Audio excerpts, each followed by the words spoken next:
I met this morning at 9 o'clock with your discernment committee, and they've been doing some great work. I'm happy to tell you that we're almost ready to start posting this Help Wanted ad, although we're not really supposed to think of it that way, but we're getting ready to post it. The search committee has just about finished working on a set of 12 short answer questions, which will become part of what we call the parish profile. They're questions, they're broad-ranging questions that are designed to help priests who are thinking they may be called learn something about this community. And so the questions talk about the community itself, your successes, your challenges, how this community interacts with the wider community, mission work that you do here, and things like that. It's to give them a snapshot and to capture people's attention.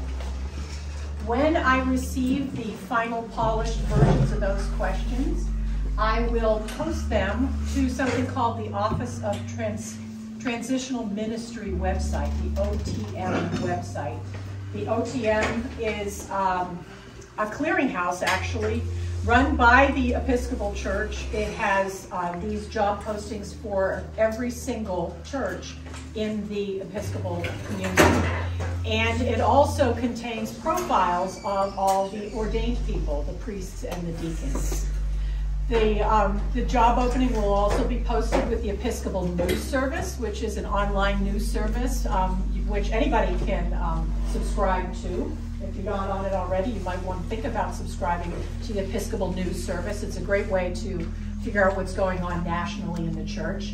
But they also maintain a job board, and we will post it there. I'm going to recommend that we boost that posting, which means that your job will be posted on the front page of the Episcopal News Service website for several weeks, up to a month or so. It costs a couple $100 to boost the posting, but it's worth it. The job will also be posted on the website for the Diocese of Maine. Because in my job as transition minister, I occasionally do get phone calls or emails from folks who are priests who are interested in moving to Maine. And so it's so easy for me to say, check out our website. Everything that's open is right there.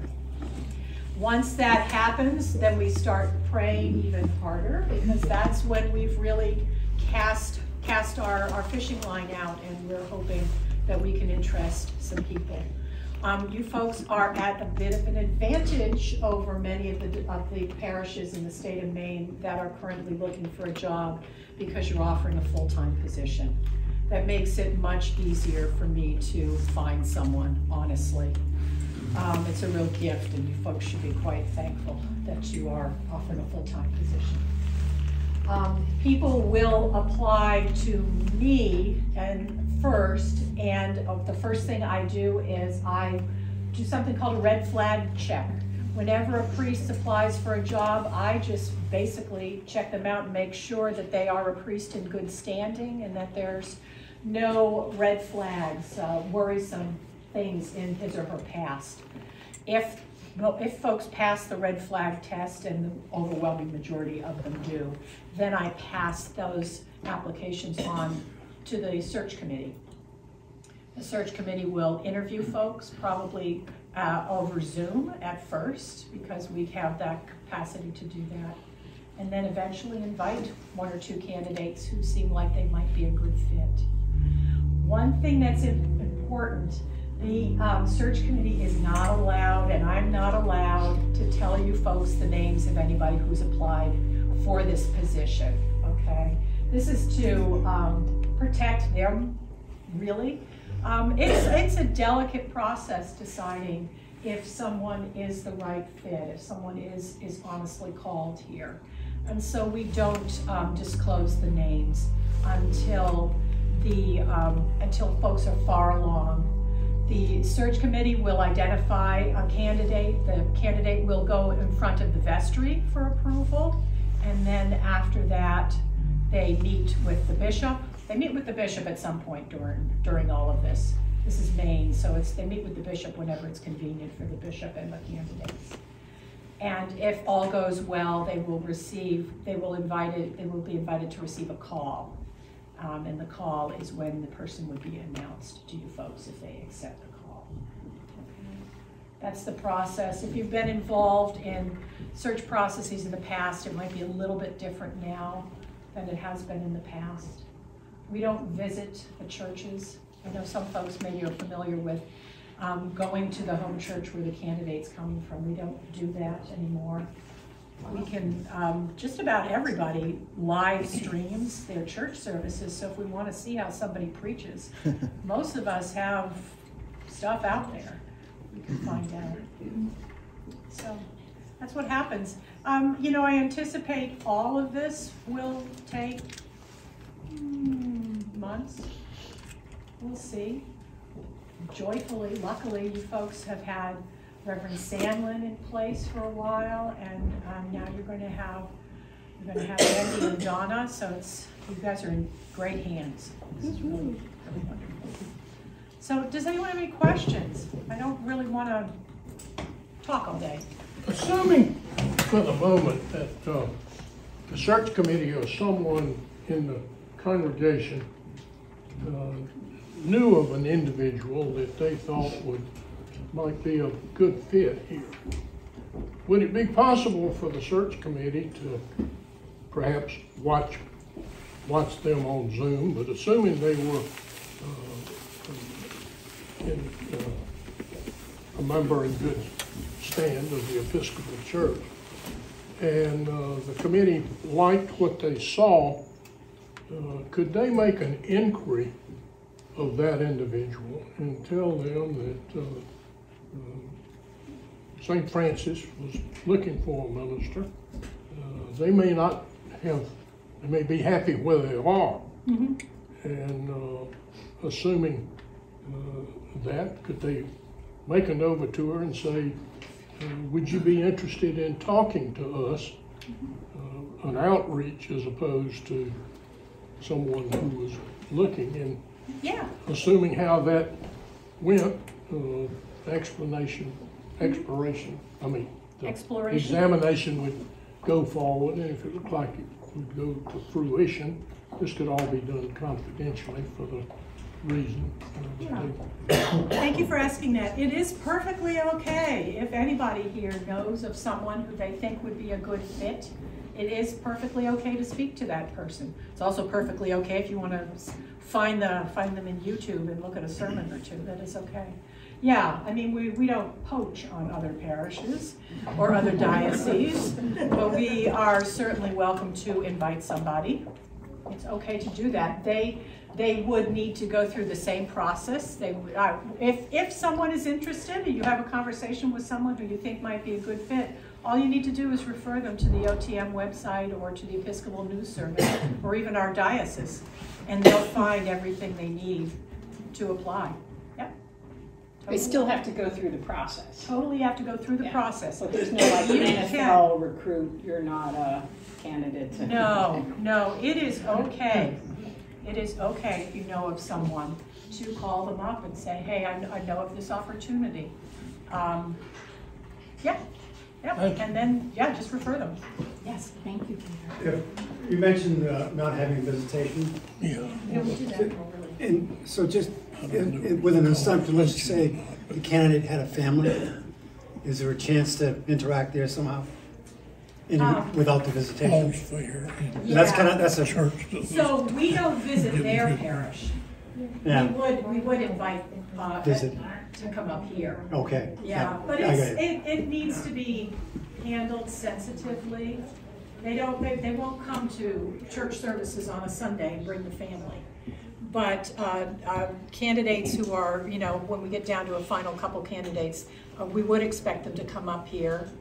The parish would need to pay for that, for their travel. If they have a spouse or a partner, that person would be invited as well.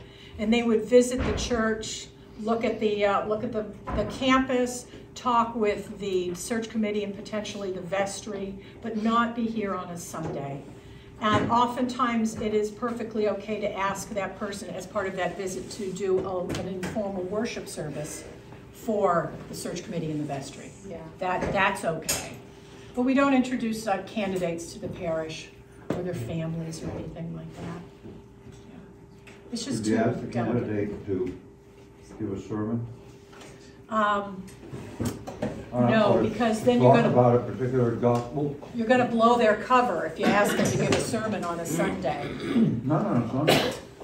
Oh, as part of the search committee Mm-hmm. or the vestry? Mm-hmm. I suppose they should. They could, with enough warning. Yeah. Yeah. If they're gonna be here anyway. Yeah. Yeah. We could also view sermons online because things are. Yeah, that's the beauty of it now. You actually oftentimes will have an opportunity to see more than one sermon. Yeah. If the parish, if the services are not Zoom from the parish where somebody is, could a visit be made by members of the search committee to be present at a service? And I say this because I've served on search committees before, and that was a key piece. You know, one who became dean and then bishop and then head of the church in Canada had an acolyte pass out with a candle while he was reading the gospel. And the way he responded was a big super plus for this guy. It was, and little things that you can see in the service and how. So that depends upon the situation. If someone is currently serving at a parish and that parish is not aware that this person is thinking about taking another call, you can, that can be really difficult. You could, that would be a conversation that I would have with the candidate. Okay, you see what I'm saying? Yeah. Oh. If their own parish doesn't know they're thinking about leaving, we Well, don't but the want to person show up. would- I mean, our person would just be a visitor. And like the that visitors is here. entirely possible as long as it's okay with the candidate. Yeah. It is how we did it in our last search. We sent a few members out, but they didn't announce themselves. No, they don't anyway, get announced. yeah. Just go on quietly and be. So you're suggesting that we really seriously If a consider service that? is not done on Zoom, I think that a whole lot is Yeah. conveyed in how Yeah. somebody takes the service. Yeah, I understand. And it is possible, but you have to do it with the Yeah, knowledge as of the an candidate. anonymous visitor, right? Yes.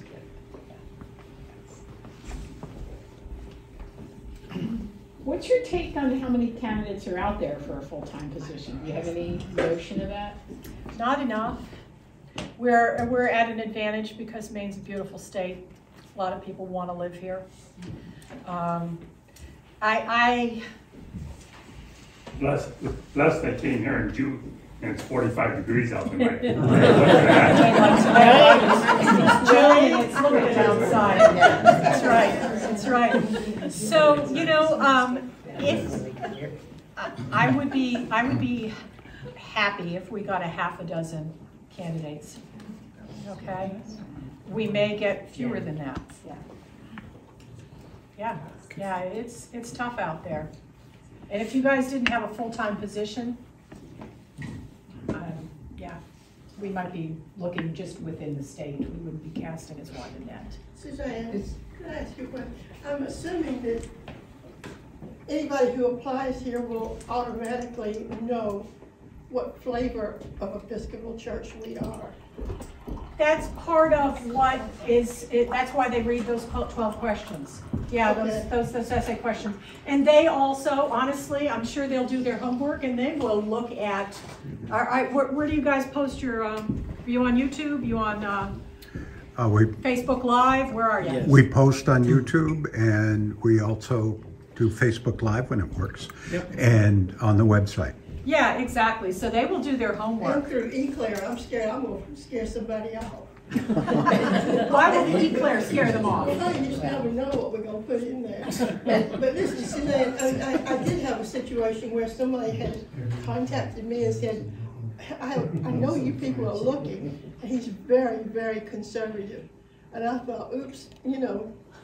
Yeah, So, yeah. So you worry you won't be such a good fit. well, I personally, the more she told me, the more I was pretty sure he wouldn't be.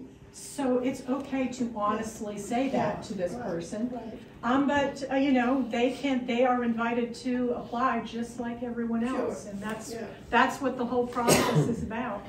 But they'll see who our bishop is and who we are, and They will. I don't know how you could miss it. I would be sad if they did miss it. Yeah, absolutely. And you know what else is interesting? Remember I told you the Office of Transitional Ministry has a profile of this church. Each one of the priests on there has their own profile where they answer questions. And so when they apply, I send their profile to the search committee, and you can get an awfully good feeling of a person from reading that, looking to see where they went to seminary, where they've worked, who their bishops have been, things like that. Yep. Could you address inviting other denominations to serve?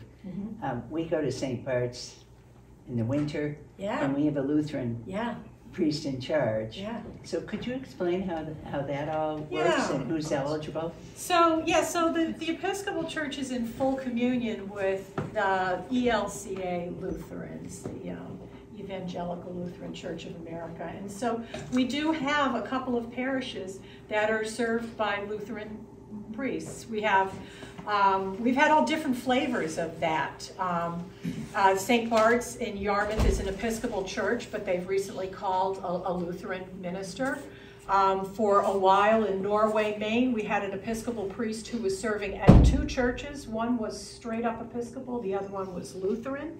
In Augusta, about a decade ago, we combined an Episcopal parish and a Lutheran parish.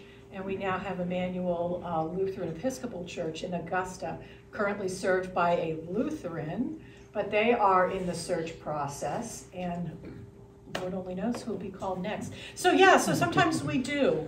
I don't go out and recruit, but it is certainly known amongst our Lutheran brethren and sisters that we're open to that.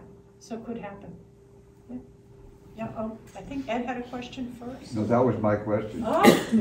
It's of one mind. There we go. How many other churches in the state of Maine are looking for full-time? Looking for full-time.